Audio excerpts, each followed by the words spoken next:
Matthew 10:24 and 25. A disciple is not above his teacher, nor a servant above his master. It is enough for the disciple to be like his teacher, and the servant like his master. If they have called the master of the house Beelzebub, how much more will they malign those of his household? A disciple is not above his teacher. So he was telling them to not expect to be treated any better than he was. He was treated very poorly by a lot of people. They should be prepared that they're probably not going to be treated any better than that.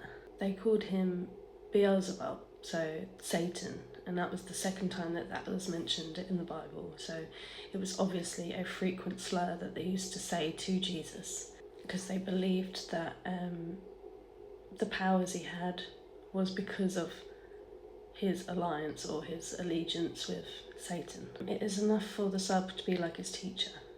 The goal is to be as much like Jesus as you can be.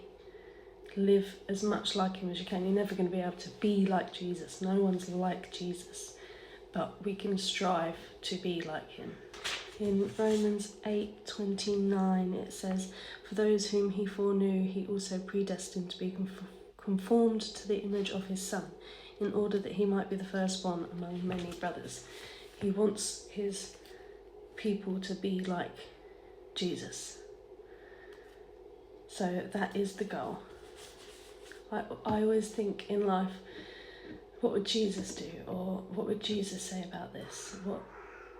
And a lot of the time, you know what Jesus would say. And a lot of the time, it's not what you want. It's not what the flesh wants or your mind wants, but you know that that's what you should do.